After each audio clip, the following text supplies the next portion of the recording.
paper is titled Victimhood, Virtue or Vice.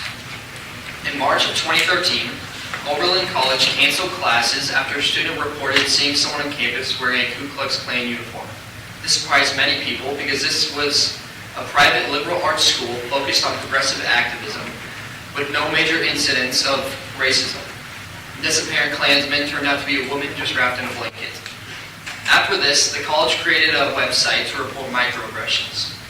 They wanted submissions from people who hear racist, heterosexist, homophobic, anti-Semitic, classist, ableist, sexist speech. One such complaint involved a professor who told a student that she was glad both she and her husband had blue eyes because then their baby would also. This was described by the school as casual racism. Another microaggression was given by a Hispanic soccer player whose teammate casually called soccer football. After the comment, the Hispanic player said, "Keep my heritage language out of your mouth," and vowed never to play soccer with white people again. Our society is littered with people who view themselves as perpetual victims, seeking to be offended by such things as microaggressions, viewing the world as if it is out to get them. Our society feeds this mindset by creating platforms for students to focus on and share the times they have felt victimized or offended by words. First, to understand the concept of self-victimization, some terms have to be defined.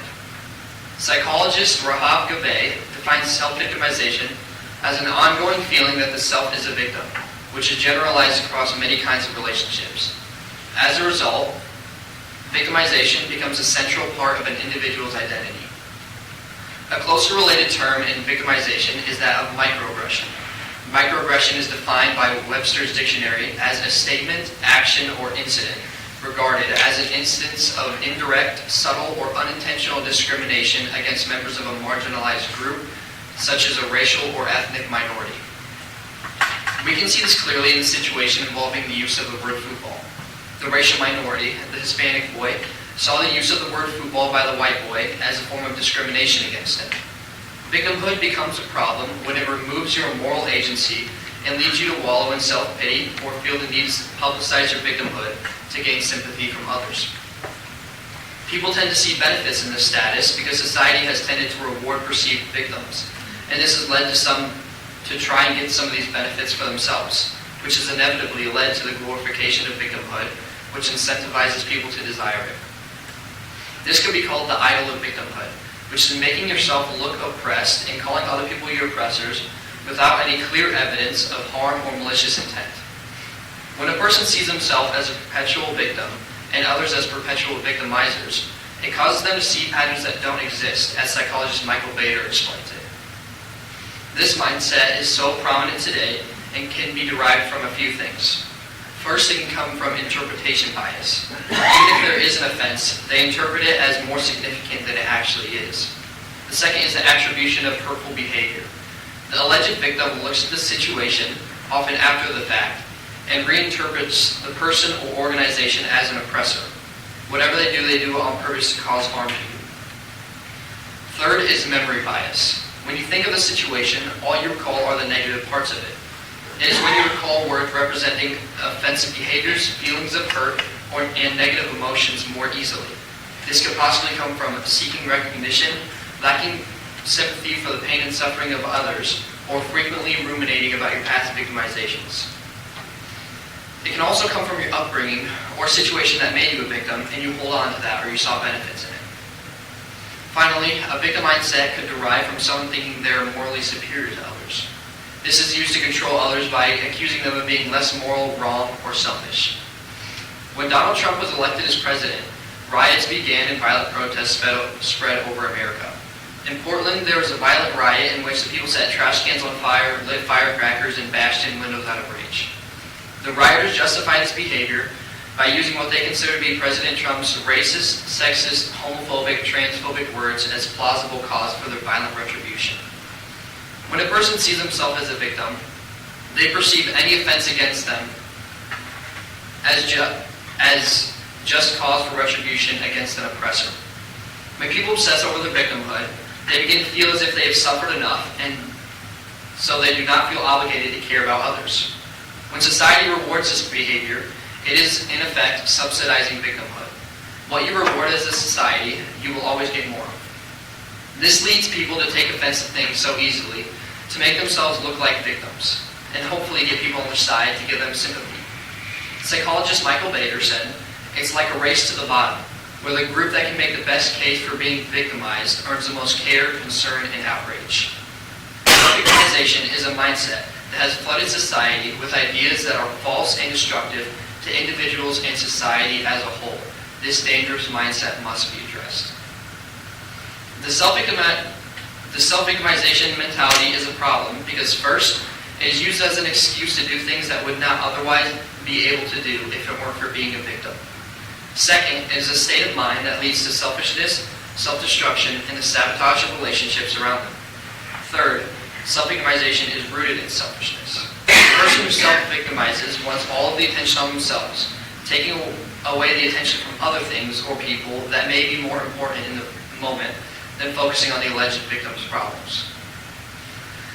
In 2019, actor Jussie Smollett reported that he was beaten by two random white men in MAGA hats, called racist and homophobic slurs, and that they threw a noose around his neck. Throughout the investigation, the authorities concluded that he had staged the attack and paid two black men to do it. He was convicted of 5 counts of disorderly conduct. Why would he do this? He was unhappy with his studio's response to the hate mail he received. He didn't get the desired response from his studio for this hate mail, so he staged a wild attack on himself to garner sympathy. Far too often, a victim status acts like a get-out-of-jail-free card. When someone is labeled as a victim, they can get away with doing things that would normally be considered unacceptable. Their victim status becomes a shield that excuses their actions, allowing them to hurt others or act in ways society would not normally tolerate without the risks that usually come with these actions. They believe that because they have suffered, they have the right to hurt others without facing any consequences. Sometimes they even view their harmful actions as a form of self-care or taking back what they feel they have lost.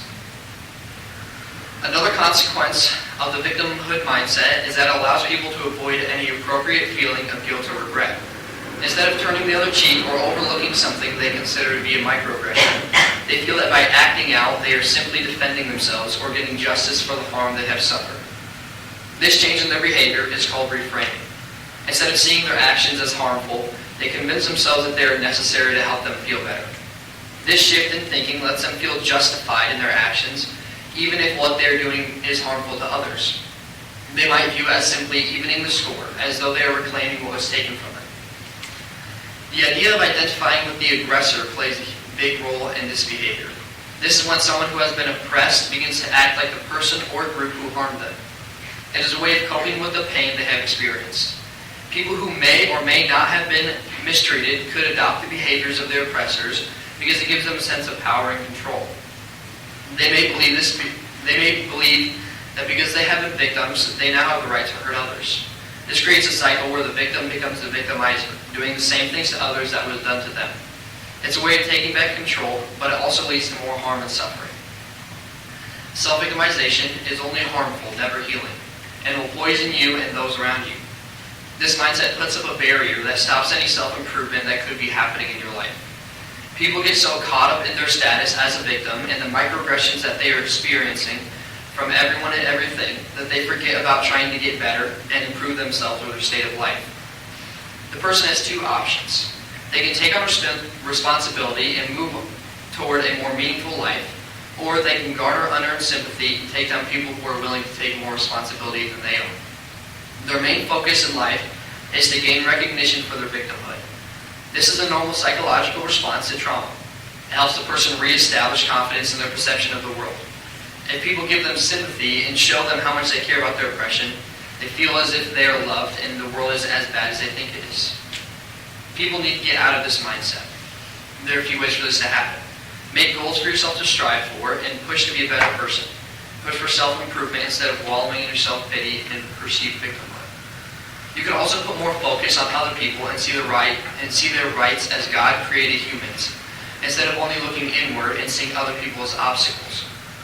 Clinical psychologist Dr. Jordan Peterson says, have some ambition, have a vision, have a goal, have a strategy. Try to be a good person, not because it's your duty precisely, but because that's the proper way to live. Some people embrace the identity of victimhood. If anybody had the right to embrace the identity of victimhood and the idea of their state being the world's fault, it is Jesus. Instead of taking on this mindset, Jesus took on the form of a humble servant. He endured his pain and abuse, putting his trust in the Father alone, and not blaming others for what was happening. He even says in Luke 23:34, "Father, forgive them, for they know not what they do." Jesus died for his abusers instead of lashing out at them and hating them. He kept a soft heart through his death, never taking on this victim identity. He could have called down a legion of angels to destroy his oppressors and save him, and was even mocked for not doing so. Instead, he held strong and showed incredible restraint and dependence on the Father.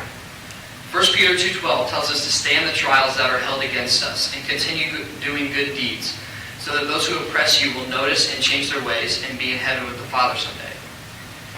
Romans 12:19-21 tells us not to take retaliation or revenge into our own hands, but leave it up to God the Father, and he will handle it for you if you show restraint. People often confuse self-victimization and actual victimization. Legitimate victimhood is when you experience some genuine harms to your personhood or property. Webster's dictionary defines a victim as a person harmed, injured, or killed as a result of a crime, accident, or other event or action. A legitimate victim deserves justice and our compassion, and we see one in the early pages of Scripture. We can see the first victim back in Genesis when Cain murders Abel. The main difference between self-victimization and actual victimization is who is putting the identity on the individual.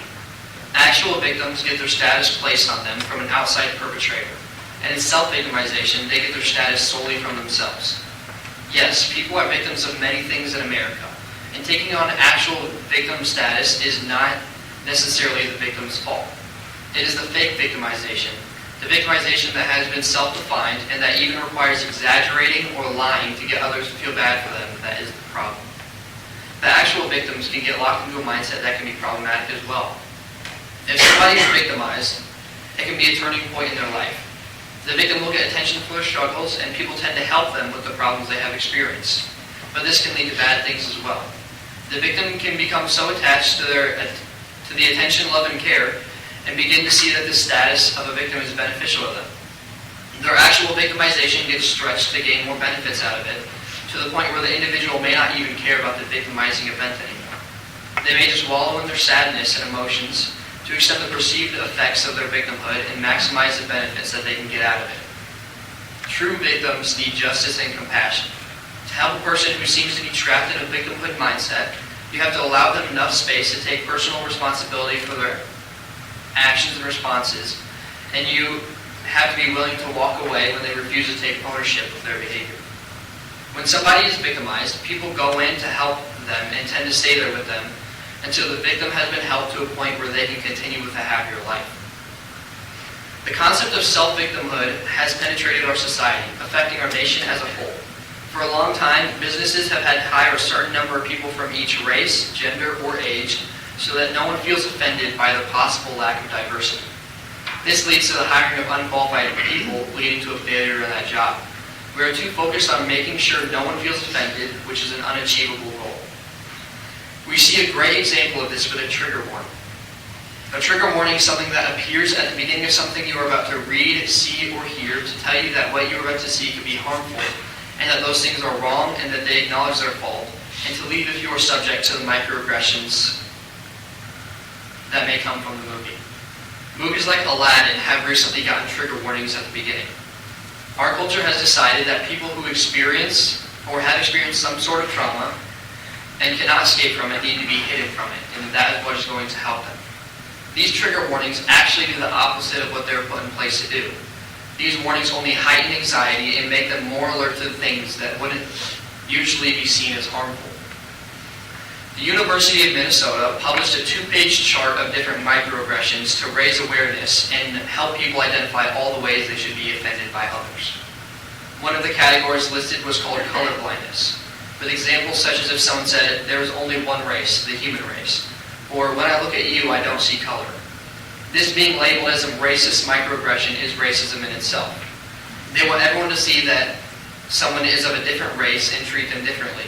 They see the statement that all the human race is the same, no matter the color, and they flag that as racism. Another theme of microaggressions that the University of Minnesota posted was titled The Myth of Meritocracy. These are, quote, statements which assert that race does not play a role in life successes, end quote. The examples given for this were if somebody said, I believe the most qualified person should get the job, or everyone can succeed in this society if they work hard enough. Both of these examples given are completely reasonable things to say.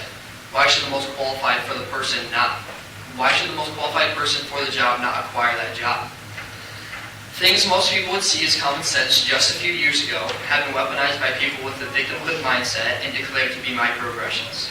They are platforming people who are already seeing microaggressions daily and giving them more things to be upset about.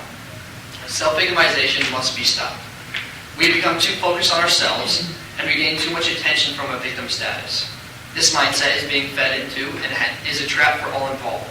It looks like feeding into a person's victim mentality will help the victim and bring them up, but they often just pull you down into their problems.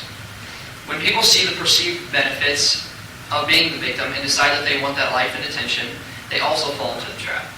They get stuck, and although they gain benefits and attention for a little while, that eventually fades away after people begin to see that they are just someone who strives for attention. And it leads to a more isolated life that makes it harder to get back on their feet. The culture of microaggressions and making the world your enemy is infectious, and without acknowledgement will lead to nothing but society falling apart at the seams, with each individual too focused on themselves and their victim status to add anything to our world. Self-victimization is a mindset that has flooded society with ideas that are false and destructive to individuals and society as a whole. This dangerous mindset must be addressed.